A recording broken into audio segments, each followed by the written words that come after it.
নমস্কার, আমি ঐশী। অনেক দিন পর চলে এসেছি একটা অন্যরকম ভিডিও নিয়ে। কিছু মাস হয়েছে আমার বিয়ে হয়ে গেছে এবং আমি বেশ ভালোই আছি। আজকের ভিডিওটা বিশেষ করে তাদের জন্য যারা আপকামিং ব্রাইড, অথবা আপনাদের মধ্যে যারা আছেন বা যাদের ফ্যামিলি মেম্বার্স বা ফ্রেন্ডরা কিছুদিন পরে তাদের বিয়ে হতে চলেছে, তো তাদের সাথেও ভিডিওটা শেয়ার করে দিতে পারেন। আশা করি কাজে লাগবে। তার কারণ হচ্ছে আজকালকার দিনের মেয়েরা শুধুমাত্র যে ঘরে থাকবে বা পরিচর্যা করবে বা শুধুমাত্র নিজেকে নিয়ে প্ল্যান করবে তা কিন্তু নয়। এখনকার মেয়েরা কিন্তু অনেক বেশি অ্যাডভান্স। তারা নিজেদের কাজও করে, প্লাস ফ্যামিলির জন্য হেল্প করে, প্লাস বিয়ের কেনাকাটা, বিয়ের অন্যান্য সরঞ্জাম সমস্ত কিছুই করে, তার সাথে নিজের জন্য কিছু ভাবনা চিন্তা করে। তো আমি একটু হেল্প নিচ্ছি তোমাদেরকে, মানে সাহায্য করার চেষ্টা করছি। কারণ হচ্ছে কিছু মাস আগে আমার বিয়ে হয়েছে। আমি লাস্ট মোমেন্টে একটা মানে পাজল জায়গায় এসে গেছিলাম যে আমি আমার সাথে করে কী কী নিয়ে যাব। মানে হচ্ছে কিছু জিনিস তত্ত্বে তো থাকেই, তত্ত্বে তোমাকে সাজিয়ে গুছিয়ে বডি ওয়াশ, ফেস ওয়াশ, হ্যানা ত্যানা, সেন্ট ফেন্ট সব কিছুই দেওয়া হবে, তোমার যা যা ইচ্ছা তুমি সেগুলো নিতে পারো। বাট অনেক সময় হয় কি, তত্ত্ব অনেক সময় সেদিন তার সাথে আসে, অনেকের আগে আসে, অনেকের একদিন পরে আসে, বিভিন্ন ব্যাপার থাকে। কিন্তু দেখো, তুমি যখন নিজের বাড়ি ছেড়ে অন্য একটা বাড়িতে যাবে, তখন অনেক সময় কি হয়, হেজিটেট ফিল হয় আমাদের একটু। মানে আমরা বলতে পারি না যে এটা আমার প্রয়োজন, ওটা আমার লাগবে, এটা একটু হলে ভালো হয়। তো তখন তুমি কি সাজবে, কি করবে, তার জন্য একটা ছোট্ট যদি তুমি ব্যাগ বা কিট বানিয়ে নিতে পারো, আমার মনে হয় খুব উপকার হবে। মানে শুধুমাত্র সেই দিনটার জন্যই নয়, বিয়ে মানে তো শুধু বিয়ের দিন না, বিয়ের আগে থেকে তোমার বিভিন্ন প্রোগ্রাম চলতে থাকে। বিয়ের হয়ে যাওয়ার পরের দিন তোমার বাড়ি ফেরা, মানে শ্বশুর বাড়িতে এলে তারপরে বিভিন্ন রিচুয়ালস থাকে।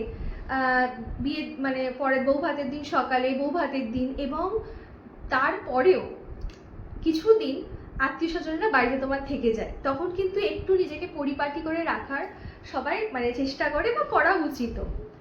তার জন্য আমি 3টে ব্যাগ রেডি করে এনেছিলাম, ছোট ছোট 3টে পার্স, যার মধ্যে যাতে চটজলদি আমি খুঁজে পাই আমার জিনিসপত্র, তার জন্য সেরকমভাবে সেট আপ করে একটা গুছিয়ে এনেছিলাম। হয়তো এর সাথে কিছু অ্যাড অর লেস করলে ভালো হয়, তোমরা তোমাদের সুবিধা মতো করে নেবে। আমি তোমাদেরকে জাস্ট একটু হিন্টস দিচ্ছি যে এরকম করলে তোমাদের সুবিধা হতে পারে। তো চলো দেরি না করে আজকে তোমাদেরকে আসল বিষয়টা দেখাই, কি কি আমি গুছিয়েছিলাম। আমি খুবই মিনিমাম প্রোডাক্ট নিয়েছিলাম, এর সাথে তোমরা আরও অনেক কিছু অ্যাড করতে পারো বা তোমার মনে হলে তুমি বাদ দিতে পারো, তোমার ব্যক্তিগত ব্যাপার। বাট প্রথম যে ব্যাগটা আমি তোমার সাথে শেয়ার করব সেটা হচ্ছে এই ব্যাগটা। চেনটা খুলে রেখেছি বলে কিছু মাইন্ড করো না, কারণ এর আগে আমি একটা ভিডিও করছিলাম, মনে হলো যে না এইভাবে ঠিক করলে হয় না, তো যাই হোক আমি আবার করছি। আমি কোনো কাট করছি না, ভিডিওতে যেমন আছে তেমনভাবেই দেখাচ্ছি। তো আচ্ছা, এই ব্যাগটা এরকম আরেকটাও পার্স আছে, এর থেকে একটু বড়। এই সেটটা আমি ল্যাকমি থেকে পেয়েছিলাম যখন আমি কিছু কেনাকাটা করছিলাম একটা দোকান থেকে, তো সেখান থেকে আমাকে দেয়। তো এই ব্যাগটা কেনা না, এটা গিফটেড। যাই হোক, আসল জিনিসটা হচ্ছে আমি এই ব্যাগের মধ্যে স্কিন কেয়ারের প্রোডাক্ট রেখেছিলাম। এই যে ছোট্ট ব্যাগ, তার মধ্যে স্কিন কেয়ার বলতে যেগুলো না হলে নয়। কারণ তুমি একটা কারোদের বাড়িতে গেলে, সেখানে দেখবে নতুন বউ গেলে তোমাকে অনেকজন ঘিরে ফিরে থাকে। তো অনেক সময় কি হয় যে আমি একটার পর একটা 7 স্টেপ, 8 স্টেপ, 10 স্টেপ, এত কিছু করার টাইম থাকে না। আর পার্সোনালি আমি করিও না, যেগুলো আমি করি বা আমার দরকার খুব এসেন্সিয়াল, সেগুলো আমি জাস্ট এই ব্যাগে করে নিয়ে এসেছিলাম। তো ফার্স্ট হচ্ছে আমার একটা ফেস ওয়াশের খুব দরকার, যেটা ভালো ফেস ওয়াশ। এই ক্ষেত্রে আমি তোমাদেরকে বলে দিচ্ছি, এটা যে যা স্কিন টাইপ অনুযায়ী নেবে। আমি 2টো ফেস ওয়াশ আমার সাথে করে এনেছিলাম। সেটাফিলের একটা ফেস ওয়াশ এনেছিলাম আর এটা এনেছিলাম। তো সেটাফিলের ফেস ওয়াশটা একটু সাইজে বড়, যেটা বড় ফাইল থাকে না, ওটা আমি তত্ত্বের জন্য কিনেছিলাম, কারণ ওটা আমি ইউজ করে থাকি। কখনো আমার র্যাশ পিম্পলে হয়ে যায়, আমার ভীষণ মুখ লাল হয়ে যাওয়ার সমস্যা আছে, একটু স্কিনের সেন্সিটিভ স্কিন। তো আমি এটা ওটা ট্রাই তো করতেই থাকি, বাট কনস্ট্যান্ট ওটা আমি ভরসা করতে পারি। তো তাই জন্য একটা বড় ফাইল কিনেছিলাম। বাট এটা হচ্ছে একটা ছোট্ট ফাইল, কারণ আমি ওই দোকানে গিয়ে খুঁজছিলাম আর কি ছোট ছোট কি আছে জিনিসপত্র, সেগুলো আমি ছোট ব্যাগটায় নেব।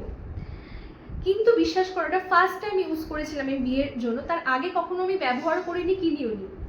বাট ফার্স্ট টাইম ইউজ করে আমি বলছি যেটা আনডাউটলি ভালো প্রোডাক্ট, মানে আমার ক্ষেত্রে ভালো হয়েছে অ্যাটলিস্ট। এই যে তোমার নিভিয়ার কেশর চন্দন আছে, হয়তো ক্যামেরায় ভালো করে বোঝা যাচ্ছে না, আমার ক্যামেরাটা একদম নর্মাল ফোনের ক্যামেরা, অত ভালো কিছু না। তো এটা তোমরা ইউজ করতে পারো। পার্সোনালি আমি আমার হাজব্যান্ডের জন্যই কিনেছিলাম, একটা ওর জন্য একটা আমার জন্য। তো ও এখনো সেকেন্ডটা ইউজ করেনি, হয়তো ভবিষ্যতে আমি ইউজ করে নেবো। যাই হোক, এটা আমার খুব ভালো লেগেছে, মানে কিনে আমি ঠকিনি। আর যাই হোক, তার কারণ হচ্ছে এটার মধ্যে মানে তোমার মুখটা তো ক্লিন করবেই, তার সাথে যেটা মেনলি আমার পছন্দ সেটা হচ্ছে মুখটা হাইড্রেটেড রাখে। মানে এক একটা ফেস ওয়াশ ইউজ করার পর দেখেছি আমি খুব হয়তো তোমার ব্রাইট লাগছে, 2 মিনিটের জন্য ফর্সা করে দিয়েছে, বাট তোমার মুখ হাইড্রেটেড রাখে না। কিন্তু এইটা আমি তোমাদেরকে বলতে পারি যে যদি তোমার skin type normal to sensitive বা নর্মাল হয়, তুমি এটা ইউজ করতে পারো, অ্যাটলিস্ট মুখটা তোমার ক্ষতি। নেক্সট প্রোডাক্ট হচ্ছে টোনার কাম মিস্ট। তোমরা সাথে একটা এরকম রোজ ওয়াটার বা টোনার, যেটা তোমাদের ভালো লাগে বা তোমরা ইউজ করে থাকো, ছোট্ট একটা শিশিতে ভরে রাখতে পারো সাথে। আমার টোনারটা ছিল একটু বড় সাইজের, যেটা আমার ছোট্ট কিটে আসতো না। তার জন্য এর আগে একটা ফেসিয়াল মানে জাসমিন ফেস মিস্ট ছিল আমার কাছে, কোনোভাবে কোথাও থেকে গিফট পেয়েছিলাম বা কোনো কোনো মানে স্কিন কেয়ার কিটের সাথে আমার কাছে এসেছিল, আমি রিসিভ করেছিলাম তখন। তো সেটার সাথে এই মানে এখানে মেনলি রোজ ওয়াটার আছে। তার কারণ হচ্ছে আমার মনে হয় এই সময় না তোমার মুখে বারবার মেকআপ হবে, তোমার ঘুম পর্যাপ্ত পরিমাণে নাও হতে পারে। তো আমার মনে হয় যে তোমাদের টোনারটা খুব দরকার পড়বে, টোনার বা ফেসিয়াল মিস্টের খুব দরকার পড়বে। তো সাথে তোমরা একটা রোজ ওয়াটার রাখতে পারো। তারপর যেটা মোস্ট এসেন্সিয়াল সেটা হচ্ছে একটা ভালো ফেস ক্রিম রাখার বা ময়শ্চারাইজার রাখার। তার জন্য আমরা একটা ছোট্ট জনসনের লোশন কিনেছিলাম। তোমরা হয়তো ভাবতে পারো যে আমি কি সবসময় জনসনের ক্রিমই মাখি, জনসনের লোশনই মাখি। না, আমি অনেক ধরনের ক্রিম ট্রাই করি বা ময়শ্চারাইজারের জন্য আমার অনেক কিছু অপশানস আছে, বাট আমি আমার কিটের মধ্যে এইটা রেখেছিলাম। তার একটা কারণ হচ্ছে আমার মনে হয়েছিল যে এটা ছোট ভার্সন, আমি ছোট ছোট ফেস ওয়াশ বা ছোট ছোট ক্রিম খুঁজছিলাম। তো যেগুলো দোকানে আমার চোখে পড়েছিল তার মধ্যে মনে হলো যে এইটা অ্যাটলিস্ট আমার কোনো ক্ষতি করবে না, বা নতুন কিছু ট্রাই করার থেকে এমন কিছুর উপর ভরসা করা ভালো যেটা তোমাকে অ্যাটলিস্ট ঠকাবে না। তো অনেক রকমের ছোট ছোট প্রোডাক্ট ছিল, বাট আমি ট্রাই করতে চাইছিলাম না। জনসনের একটা লোশন অ্যাটলিস্ট তোমার ফেসের পক্ষে হার্মফুল হবে না, তুমি যত খুশি অ্যাপ্লাই করতে পারো। আর সেকেন্ড কজ একটা আছে, সেটা হচ্ছে নতুন যখন তুমি বউ হয়ে আসবে তখন দেখবে যে তুমি যখন সাজতে বসবে তোমাকে ঘিরে ফিরে অনেকেই বসে থাকবে, ছোট ছোট তোমার ননদ হতে পারে, বাড়ির কোনো বাচ্চা হতে পারে। তো তারা মানে হাঁ করে তাকিয়ে থাকবে, এটা আমার সাথে হয়, মানে হয়েছে আর কি। আমার বেশ ভালোই লাগে, কারণ এর আগেও আমি বাচ্চাদের নিয়েই থাকতাম, বাচ্চাদের পড়াতাম, ওদের সাজাতাম, ওদেরকে গান শেখাতাম, নাচ শেখাতাম। তো ওটা হয়ে যায়, আমি যেখানে যাই বাচ্চাদের সাথে একটু তো আমি যখন সাজতে বসেছি আমার আশেপাশে কিছু ছোটো ছোটো বাচ্চা টাচ্চা, ও বৌদি তুমি গিয়েও সাজছো, তারপর কাকিমা কেমন সাজছে, এরকম নানা আছে। তো তারাও যদি একটু ইউজ করতে চায় তাদেরও কিন্তু হার্ম হবে না। তো তার জন্য আমার এই ব্যবস্থা। আচ্ছা, এরপর ছিল একটা ওই ডিওড্রেন্ট আর কি, নিভিয়ার, এটা তো তোমরা সবাই জানো যে রোল অন ডিওড্রেন্ট। তো এটা রেখেছিলাম সাথে। আর একটা রেখেছিলাম সেটা হচ্ছে এই যে স্পঞ্জ। এটা তোমার ক্লিন স্পঞ্জ, মানে মুখটা পরিষ্কার করার জন্য। তুমি মেকআপ করে রেখেছো, এটা জাস্ট জলে চুবিয়ে জলটাকে এরকমভাবে নিগড়ে ফেলে দিয়ে তুমি ভালো করে মুখটা ওয়াইপ আপ করে দিতে পারো। তো তার জন্য এটা, বাট আমি ওটা এখনো ইউজ করিনি, এটা একদমই নতুন রয়েছে, তোমরা দেখে বুঝতে পারছো, আশা করি বুঝতে পারছো এটা আমি একদম নতুন রয়েছে। তার কারণ হচ্ছে এইটার কালারটা এত মিষ্টি আর হালকা কালার আমার কাছে এসেছে।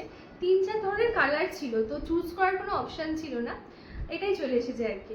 তো আমি এখনো ইউজ করিনি। আমার ফেসিয়াল যে ওয়াইপগুলো থাকে বা তোমার যেগুলো থাকে না কটন প্যাড বা বলস, এই সবগুলো দিয়ে আমি মুখ ধুতাম, বা ফেস ওয়াশ দিয়ে আমার কাজ হয়ে যেত। আমি অত রেগুলার অত ডিপ মেকআপ করতাম না, জাস্ট ফেস ওয়াশ দিয়ে মুখ ধুলেই চলে যেত। আচ্ছা, এরপর একটা জিনিস আমি রেখেছিলাম যেটা আমি তোমাদের কাছে শেয়ার করছি, তোমরা রাখতেও পারো নাও রাখতে পারো সাথে, এটা তোমাদের ব্যক্তিগত ব্যাপার। বিয়ের সময় কি হয় না, রাতে একটু রিচ খাওয়া দাওয়া হয়ে যায়, তার জন্য অনেক সময় বদহজম, গ্যাস এগুলো হয়ে যেতে পারে।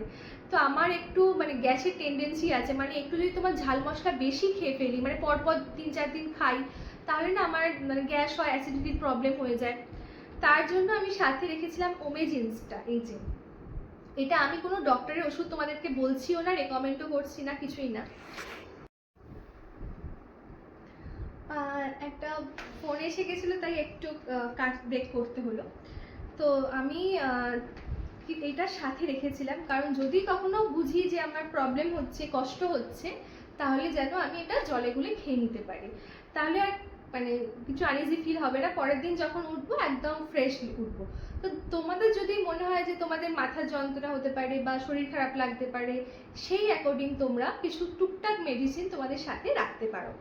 যেমন তোমরা মানে সেই সময় হয় কি, মানে অনেক সময় গ্যাস অ্যাসিডিটির সম্ভাবনা থাকে, যদি মনে করো একটা জ্বরের ওষুধ রাখতে পারো, প্যারাসিটামল গাছের কোনো ওষুধ বা প্যান 40 টাইপের কোনো ওষুধ তোমরা সাথে রাখতে পারো। আবারও বলছি, ওই ওষুধের ব্যাপারটা আমি কাউকে রেকমেন্ড করছি না, আমি জাস্ট আমার ব্যক্তিগত মতামত তোমাদের সাথে শেয়ার করলাম, যে দিদি বা বোন হিসেবে তোমাদের সাথে বললাম আর কি, যে যদি তোমরা মনে করো তোমাদের কোনো মেডিসিন ইম্পর্টেন্ট কিছু থাকলে তোমরা রাখতে পারো।